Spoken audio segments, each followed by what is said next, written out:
र फेरि पनि एकपल्ट मेरो रिनमा लक्ष्म युट्युब च्यानलमा सम्पूर्णलाई गुड मर्निङ अनि कमेन्टमा भन्दै र आज चाहिँ भिडियो भन्नु पर्दाखेरि चाहिँ आज गोकटु जिपी अन्तर्गत हाम्रो ग्राम पञ्चायत अनुरूप चाहिँ लोर्नेजीमा चाहिँ बिजनबारी ब्लकबाट हाम्रो एनिमल हस्बेन्डरी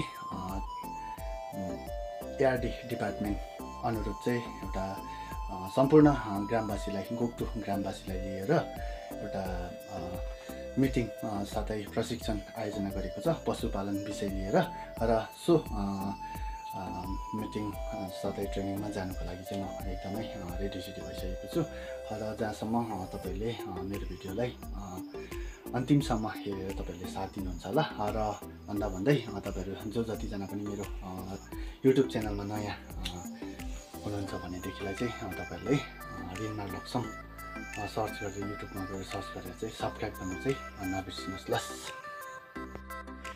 र अहिले चाहिँ भन्नुपर्दाखेरि हामी यहाँनिर भोटे डाँडा हाम्रो मालताङको भोटे डाँडा र यहाँ नेजीको बोर्डरमा हामी पुगिसकेको छौँ।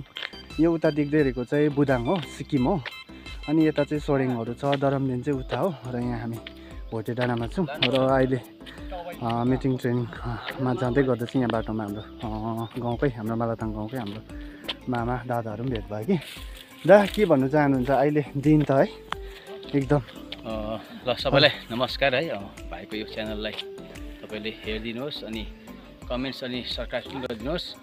विशेष गरी आजको दिन एकदमै राम्रो छ। हामी केही एनिमल हस्बेन्ड्रीको केही सरहरूकोबाट ट्रेनिङ साथै दबाईको वितरणमा हामी लागिरहेको छौँ है। यो च्यानललाई सबैले लाइक अनि सब्सक्राइब गरिदिनुहोस्। हुन्छ, थ्याङ्क यू दा।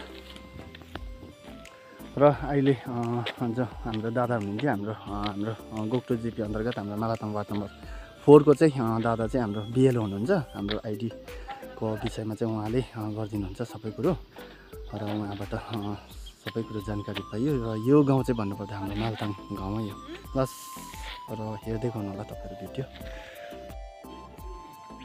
र अहिले चाहिँ भन्नुपर्दाखेरि म लोर्नेजी मिटिङ ट्रेनिङ भेन्यूमा आइपुगिसकेको छु र डिपार्टमेन्ट बिजनबारी ब्लक एआरडी डिपार्टमेन्टबाट पनि हाम्रो सरहरू अघि नै आइसक्नुभएको छ, रेडी आइसक्नुभएको छ।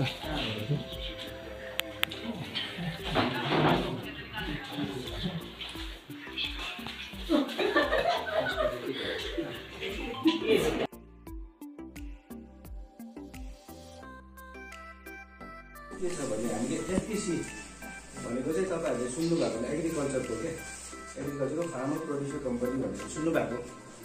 तर हामीले चाहिँ हाम्रो डिपार्टमेन्टको तर्फबाट चाहिँ एफपिसी चाहिँ गोटरीमा गर्ने निर्णय हुँदा चाहिँ हाम्रो उता हेडक्वार्टरले नै एउटा तपाईँको अर्डर बनाएर यो एफपिसी चाहिँ गठन होस् भनेर हाम्रै ब्लकलाई मात्रै दिएको। हेर्नुहोस् है, जस्तै अब हाम्रो यो दार्जिलिङ डिस्ट्रिक्टबाट 5वटा ब्लक छ होइन, 5वटा ब्लकमा चाहिँ एफपिसी चाहिँ हाम्रैलाई मात्रै दिएको। बिजनबारी चाहिँ ठुलो ब्लक छ, त्यहाँबाट 300जना फार्मर मिलेर चाहिँ एउटा एफपिसी बनाउनु, रेजिस्ट्रेसन पनि हामी नै गरिदिन्छौँ भनेर चाहिँ डिपार्टमेन्टले पास भएर आएको चिज हो यो। हेर्नुहोस् है, त्यसैले गर्दा हामीले अब पहिलादेखि नै गरिरहेको थियौँ। 2टा क्लस्टर चाहिँ हामीले पहिल्यै खोलेको थियौँ, कैजले जेपी लोधोमा 1 र 2 मिलाएर चाहिँ अलरेडी 2टा क्लस्टर भनौँ न। रेलिङ र नयाँ नोरमा पनि हामीले खोलेको हो। र लास्टमा आएर चाहिँ हामीले गोकटुलाई पनि सोचेर यहाँ पनि अब कृषकहरू पुरा छ बाख्रा पालन गर्ने भनेर चाहिँ एटलिस्ट 50जनाको एउटा क्लस्टर चाहिँ हामी यहाँ पनि खोलौँ भन्ने उयो भएर होइन एउटा टार्गेट गरेर चाहिँ हामीले यहाँ यो 50जनाको एउटा क्लस्टर खोलेर यसमा अब उनीहरू त्यो एफपिसीसँग चाहिँ मिलाउँ भन्ने एउटा हेतुले चाहिँ हामीले यो एउटा प्रोग्राम चाहिँ यहाँ राख्यौँ। र यो तपाईँहरूले कन्सेप्ट चाहिँ बुझिराख्नुहोस् ल। क्लस्टर भनेको चाहिँ 50जना, अब यो आज आयो दबाई बाँडे गयो होइन, तपाईँहरू ट्रेनिङमा पनि जानुपर्छ। एटलिस्ट अब तपाईँहरू 50जनाको झुन्ड छ होइन, तपाईँहरू 4जना 5जना 4जना 5जना गरेर चाहिँ ट्रेनिङमा जाने अब क्या इच्छुकहरू पनि निस्किनुपर्छ। किनभने तपाईँहरूलाई ट्रेनिङ पनि दिन्छ र पछि तपाईँहरू नै मेम्बर हुन्छ। अहिले सबैजना 50जना त मेम्बरै हो, तर पनि ब्लक लेभलमा गएर पनि तपाईँहरू एउटा मेम्बर हुन्छ। एफपिसीमा जस्तै मेम्बर हुन्छ नि, यस्तै मेम्बर हुन्छ। र तपाईँहरू मध्येबाट छानिएर चाहिँ चेयरम्यान सेक्रेटरी छानिएर चाहिँ त्यो रेजिस्टर्ड बडी हुन्छ। तपाईँले गभर्मेन्टको रेजिस्टर्ड बडी भनेको चाहिँ तपाईँले अब त्यो कतिवटा गभर्मेन्टको कार्यहरू गोटरी लिएर होइन त्यो गर्नु सक्नुहुन्छ। त्यो पाएपछि चाहिँ एआरडी डिपार्टमेन्टबाट आउनुभएका सम्पूर्ण स्टाफ सरहरू हुनुहुन्छ, साथै जो ग्राम पञ्चायतभित्र गोकटु ग्राम पञ्चायतभित्रको सम्पूर्ण ग्रामवासीहरू सम्पूर्णलाई स्वागत जनाउँदै 2 शब्द राख्ने क्रममा तपाईँहरूलाई हुन त अघिबाटै हामीले यो एफपिसीको बारेमा हुनु त त्यस्तो मलाई पनि त्यस्तो जानकारी थिएन, तर हाम्रो प्राणी मित्रका हाम्रै गोकटु जिपीका मेम्बर लोर्नेजी निवासी हाम्रो मनमाया दिदीले फोन मार्फत र भेटेर पनि भन्नुभएको थियो 55जनाको नाम दिनुहोस् र 30जना कतिजना जस्तो 30जना कि 50जना जस्तो यहाँबाट पठाउनु पर्ने हुन्छ भन्दाखेरि त्यति बेला हामी नै बिजीपनाले गर्दा त्यति बेला नाम पठाइ भएन। र अहिले बुझ्दाखेरि जहाँसम्म त्यो लिस्टमा सायदै त्यो कुनै वार्डबाट पनि नआएकोले गर्दाखेरि यताउता डकुमेन्ट चाहिँ दिनु मान्दैन होइन, आधार कार्ड डिटेल चाहिँ दिनु नमान्दाखेरि चाहिँ उहाँले यहाँ लड्नेजीबाटै सायद त्यो 50जनामा उयो गरेर गएको छ होला। र त्यो पनि एउटा अब यहाँ आज 50जनाको होइन सर, आज 50जनाको एउटा कमिटी नै भनौँ न, एउटा फर्मेसन हुने रहेछ। त्यसमा अब यहाँनिर हाम्रो 2टा सायद मैले सासबटेमा पनि हुन्छ जानकारी दिएको थिएँ र यो विषयमा मैले अघि नै सरसित पनि बातचित गरेको थिएँ, प्रधानलाई पनि मैले जानकारी गराएको थिएँ। गोकटु जिपी अनुरूपै एउटा सेन्टर गरेर चाहिँ यो गर्नुपर्ने चाहिँ एउटा कमिटीहरू पनि गठन गर्ने रहेछ गोठ फाल्न गरेर भन्ने कुरो हिजो जानकारी गराउँदाखेरि होइन तपाईँले त्यता तिमीहरू बस न भनेर चाहिँ उहाँले भन्नुभएर चाहिँ आज यहाँ म आएको छु। र मैले अघि नै भनिहालेँ यसमा लड्नेजीबाट मात्रै सायदै होला, त्यसमा करेक्सन गर्नु कता के हो हाम्रो गाउँको पनि हाल्नु मिल्छ मिल्दैन, त्यसमा छानेर चाहिँ 2टा गाउँलाई मिलाएर चाहिँ गर्नुपर्छ होला भन्ने एउटा मेरो सोच।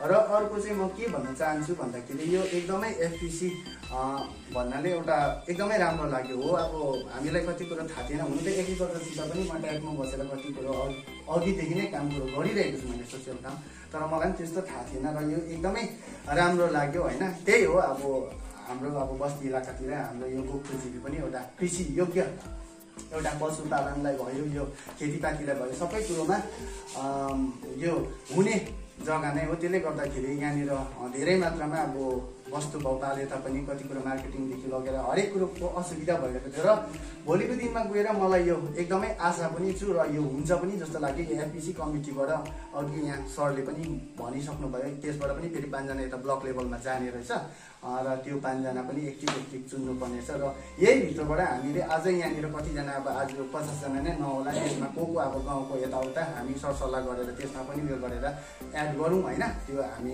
सबैजना बसेर सरसल्लाह गरौँ अहिले। र तपाईँहरूको यहाँ दबाई पनि यहाँ ल्याइदिनु भएको रहेछ र मैले एउटा इलेक्टेड मेम्बर भएको नाताले एउटा गाउँपट्टिबाट पनि मालाताङ सासपट्टिमा पनि मैले मेसेज मार्फत फोन मार्फत नानाले भन्नुभएर सबै कुरो जानकारी गराएको थिएँ। गर्दा गर्दै पनि र आज जो जतिजना पनि सर यहाँ आउनु भएको छ उहाँहरू सबै अग्रज एकदमै उहाँहरूले अब उहाँहरू आउनु भएको नै गाउँ अब टोटलीलाई कभर अप गरेरै अब सबै बुझ्ने जान्ने बुझ्ने नै यहाँहरू अग्रज हाम्रो मामा दाजु बडाहरू दिदीहरू हुन्छ होइन। त्यसले गर्दाखेरि कभर अप गरेरै आउनु भएको छ र तपाईँहरूले जे कुरो जानकारी यहाँ डिपार्टमेन्टबाट पाउनु भएको छ त्यही कुरोलाई तपाईँले गाउँमा पनि यस्तो यस्तो रहेछ भनेर भन्छन् गरेर जानकारी गराइदिनुहोस् होइन, त्यही भन्न चाहन्छु। र भोलिको दिनमा गएर यो अब एफपिसीले नै सबै कुरो अब यताउता अहिलेको समयमा हिजो अस्ति भर्खरै मात्रामा मेरै वार्डमा भन्नुपर्दाखेरि एउटा पशुपालन विषयमै भन्नुपर्दाखेरि एउटा अचानकमा इन्सिडेन्ट हुन जान्छ। त्यति बेला एउटा इलेक्टेड मेम्बर भएको नाताले हामीलाई त्यो रिपोर्ट आउँछ यता त्यता होइन, जिपीमा एउटा के गर्नुपर्ने कसो गर्नुपर्ने यस्तो यस्तो हाम्रो त अब क्षति भयो, यसमा केही अब डिपार्टमेन्टबाट केही पाउँछ कि भनेर सायदै सरहरूलाई कल मार्फत त्यो हाम्रो सेक्रेटरी सरले उयो पनि भयो होला, कल मार्फत त्यो जानकारी पनि लिनुभयो होला। त्यो त्यसरी एउटा अचानकमा त्यस्तो घटनाहरू घट्छ होइन। र भर्खरै भन्दा पनि हिजो अस्ति यो 1-1.5 साल अगाडि त्यो लम्पीको केही त्यो रोगले गर्दा पनि कति अब त्यस्तो भयो नोक्सानहरू र अब धेरैजनाले त्यस्तो अब भनेको जस्तो त्यो अब गभर्मेन्ट अनुरूप केही त्यस्तो सहुलियतहरू केही त्यसको अब रिप्लेसमा केही पाएको छैन र त्यसमा पनि सरहरूले मध्यनजर गरेर जहाँसम्म चाहिँ यही एफपिसी मार्फतै हरेक कुरा हुन्छ होला भन्ने पूर्ण आशा पनि साँचेको छु। र जहाँसम्म हाम्रो प्राणी मित्र नानाको उयो भन्नुपर्दाखेरि गोकटु जिपीलाई कभर अप गरेर नानाले पनि हरेक टाइमै त्यो भ्याक्सिनदेखि लगेर सबै कुरोमा उहाँले पनि सहयोग पुर्याइ नै राख्नु भएको छ होइन। र यति भन्दै र भविष्य फ्युचरमा जे हुन्छ यो एफबिसीलाई जे जति हुन्छ आज कमिटी फर्मेसन हुन्छ र जे जति हाम्रो जिपीबाट भयो एउटा जुन कुरोलाई सहयोग गर्नुपर्ने हुन्छ त्यसमा हामी 100% नै साथ सपोर्ट दिने नै छौँ भन्दै र फेरि पनि एकपल्ट हाम्रो सरहरूलाई आज यसरी दुःख गरेर आइदिनु भयो यो एउटा 2, 3, 4, 5 एउटा जिपीमा भइसकेर हामीले मौका पायौँ होइन। वस्तु पालनलाई लिएर अब कस्तो प्रकारले हामीले बढोत्तरी गर्दै लानुपर्ने, कसरी मार्केटिङले गर्दै लानुपर्ने, लोनहरू छ कता के हो सबै कुरोलाई समेटेर तपाईँहरूले यसरी डिपार्टमेन्ट अनुरूप यहाँनिर यसरी सभा एउटा आयोजना गरिदिनु भएकोमा म सरहरूप्रति पनि डिपार्टमेन्टलाई पनि हाम्रो गोकटु ग्राम पञ्चायतको तर्फबाट धेरै धेरै धन्यवाद दिँदै र मेरो यो छोटो शब्दलाई नै अन्त गर्न चाहन्छु।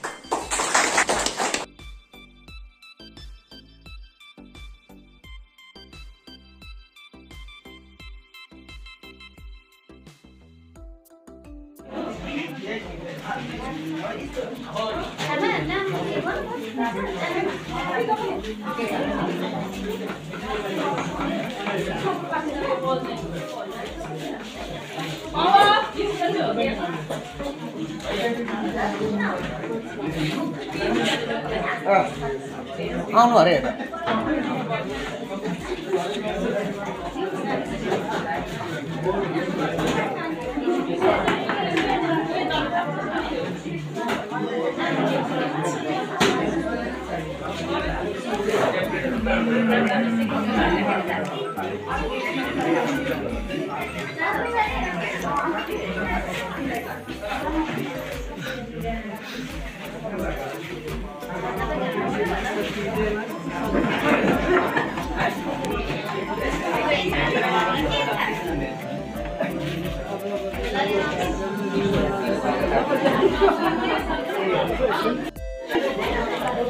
र अहिले चाहिँ यहाँनिर दबाई वितरण हुने कार्य भइरहेको छ र यहाँ डिपार्टमेन्टबाट चाहिँ यहाँनिर हाम्रो मालाताङ गाउँमेजी सम्पूर्ण गाउँवासीलाई चाहिँ यो पशुपालनको दबाई यहाँनिर वितरण गरिदिनु हुँदैछ डिपार्टमेन्टबाट।